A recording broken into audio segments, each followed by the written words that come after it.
बच्चों, आज हम लोग कक्षा 9 गृह विज्ञान विषय के अंतर्गत पाठ 5 का अध्ययन करेंगे, जिसका शीर्षक है स्वास्थ्य।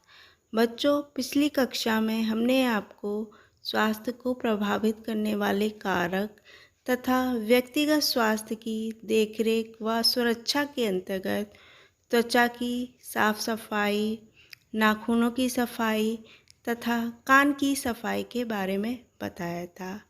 और आज हम लोग बालों की सफाई, नाक की सफाई, आँखों की सुरक्षा व सफाई किस प्रकार की जाती है तथा दांतों की स्वच्छता किस प्रकार की जाती है और हाथ पैरों की सफाई के बारे में अध्ययन करेंगे।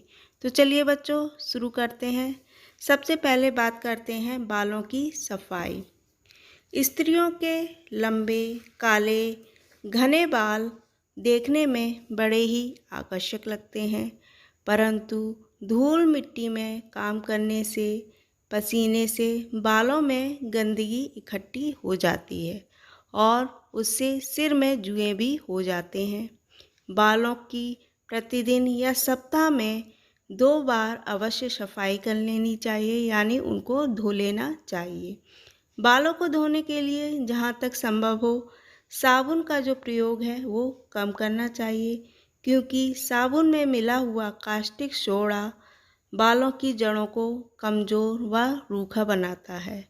इसलिए हमें बढ़िया किस्म का शैम्पू का प्रयोग ही करना चाहिए। अब है बालों में कंघी करना तथा तेल लगाना। बालों को अच्छी प्रकार धोने के पश्चात भलीभांति उनको सुखा लेना चाहिए और सुखाकर तेल लगाकर कंघी करना चाहिए। कंघी भी ब्रश से साफ करते रहना चाहिए, जिससे उसमें जो गंदगी है वो इकट्ठी न होने पाए। बालों की सुरक्षा के लिए तेल की मालिश भी करना आवश्यक है। बालों के लिए सरसों, आंवला, नारियल का तेल विशेष लाभदायक होता है। अब है जुओं से बचाव। जुओं से बचाव के लिए बालों में थोड़ी मात्रा में डीडीटी तेल मिलाकर बालों की जड़ों में लगाना चाहिए। नीम का तेल या सिरका लगाने से बालों में लगी हुई लीखें निकल जाती हैं। शरीफे के बीज को सुखाकर पीसकर नारियल के तेल में मिलाकर सिर में लगाने से जुएं मर जाती हैं तथा लहसुन के रस को नींबू के रस में पीसकर लगाने से भी जुएं तथा लीखें मर जाती हैं। अब हम बात करते हैं नाक की सफाई। नाक सांस लेने व निकालने का मार्ग है।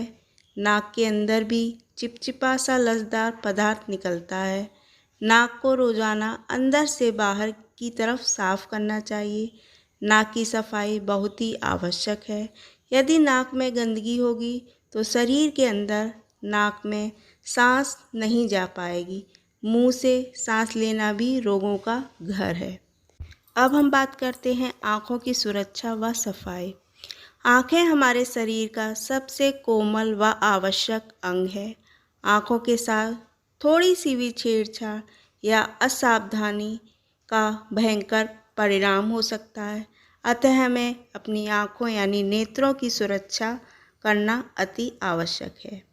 नेत्रों में विकार होने की दशा में निम्नलिखित लक्षण प्रकट हो सकते हैं, जैसे नेत्रों यानी आँखों व सिर में पीड़ा, आँखों के सामने प्रकाश से चकाचौंध हो जाना, पढ़ने व कढ़ाई जैसे जो सूक्ष्म कार्य हैं उनसे सिर में पीड़ा यानी दर्द होने लगना, नेत्रों के सामने काले पीले धब्बों का दिखाई देना, आँखों से आंसू बहना, नेत्रों का यानी आँखों का लाल होना व चिपचिपाना आदि। अब है आँखों को स्वच्छ रखने के उपाय। आँखों को स्वच्छ रखना बहुत ही आवश्यक है तथा आँखों को स्वच्छ रखने के निम्नलिखित उपाय हैं। नंबर 1 है, पढ़ते लिखते समय जो पुस्तक है उसे एक निश्चित दूरी पर रखना चाहिए, क्योंकि पुस्तक आँखों के अत्यंत समीप होने के कारण यानी आँखों के एकदम पास होने के कारण आँखों पर इसका विपरीत प्रभाव पड़ेगा। नंबर 2 है, पढ़ते समय प्रकाश यानी जो रोशनी है वो हमारी बाएं तरफ से आनी चाहिए।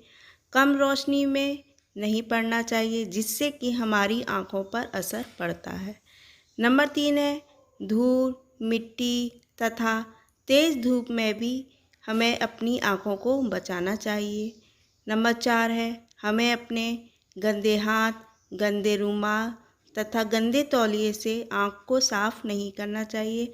हमेशा साफ स्वच्छ रुमाल तथा तौलिए का प्रयोग करना चाहिए। नंबर 5 है, आँखों को दिन में कम से कम 2-3 बार ठंडे पानी से धोना चाहिए। नंबर 6, कभी भी डॉक्टर की सलाह के बिना कोई भी आँखों में दवा नहीं डालनी चाहिए। हमेशा डॉक्टर की सलाह से ही दवा लेनी चाहिए। नंबर 7 है, दृष्टि कमज़ोर होने पर यानी आँखों की रोशनी कमज़ोर होने पर तुरंत चश्मा ले लेना चाहिए या डॉक्टर की सलाह से उपयुक्त इलाज करवाना चाहिए जिससे हमारी आँखों की रोशनी और ना गिरे यानी और कमज़ोर ना हो। नंबर 8 है, भोजन में विटामिन ए और वी का सेवन करना चाहिए यानी हमें ऐसे भोज्य पदार्थ खाने चाहिए जिसमें विटामिन ए और विटामिन बी भरपूर मात्रा में हो तथा जो हमारी आँखों की रोशनी के लिए लाभदायक हो। अब है, आँखों में कभी भी दूसरों की सिलाई से काजल नहीं लगाना चाहिए। हमेशा अलग या नई सिलाई से काजल लगाना चाहिए। फिर है, आँखों में कोई भी वस्तु गिर जाने पर उसे निकालकर तुरंत साफ जल से साफ कर लेना चाहिए। अब है दांतों की स्वच्छता। दांतों की स्वच्छता बहुत ही आवश्यक है क्योंकि मुख तथा दांत भोजन चबाकर खाने का काम करते हैं। दांत भोजन को इतने बारीक पीस देते हैं कि भोजन सरलता से पच जाता है। भोजन करते समय दांतों के बीच में भोजन के जो कण हैं वो लगे रहते हैं। यदि दांतों की सफाई ना की जाए तो दांतों के अंदर जो रुका हुआ भोजन है वो सड़ जाता है। दांतों में सड़न उत्पन्न होने से दांतों का जो इनेमिल है वो खराब हो जाता है। इससे दांत की चमक समाप्त हो जाती है और हमारे दांत कमज़ोर हो जाते हैं। स्वच्छता की दृष्टि से दांतों को दिन में 2 बार साफ करना चाहिए। मंजन प्रातःकाल और रात को सोते समय करना चाहिए जिससे भोजन के कण निकलकर सड़न पैदा नहीं करते हैं। दांत साफ करने के लिए हमें ब्रश, उंगली तथा दातुन आदि का प्रयोग करना चाहिए। यदि नीम या बबूल की दातुन की जाए तो अधिक उत्तम है। मंजन को उंगली से भली भांति दांत व मसूड़े के बाहर व अंदर की ओर लगाना चाहिए। यदि ब्रश से लगाना हो तो हमेशा मुलायम ब्रश का प्रयोग करना चाहिए जिससे कि मसूड़े छिले नहीं।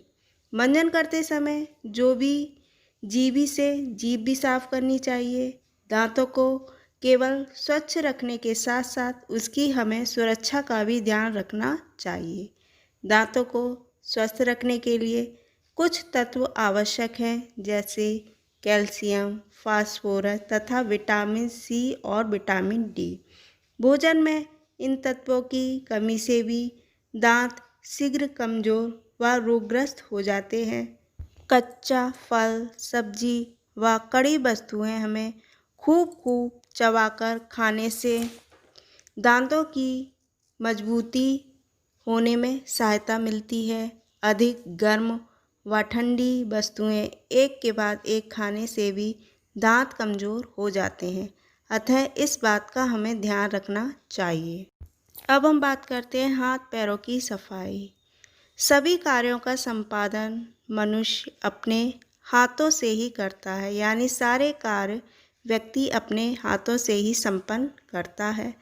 अतः हाथों को सदैव स्वच्छ एवं साफ सुथरा रखना चाहिए। भोजन करने से पहले और शौच के बाद व्यक्ति को अपने हाथ साबुन से अच्छी प्रकार से साफ कर लेना चाहिए। खाने पीने की वस्तुओं को भी बिना धुले नहीं छूना चाहिए। सिक्के व नोटों को छूने के बाद भी हाथों को पानी से साबुन से अच्छी प्रकार से साफ कर लेना चाहिए। हाथ धोने के लिए वॉश बेसिन का प्रयोग अत्यंत सुविधाजनक होता है, क्योंकि उसके पास साबुन तथा तौलिया भी रहता है, जिससे हम अपने हाथों को अच्छी प्रकार से पोंछ सकते हैं। पैरों को भी रात में सोते समय रगड़कर धोना चाहिए। धन्यवाद।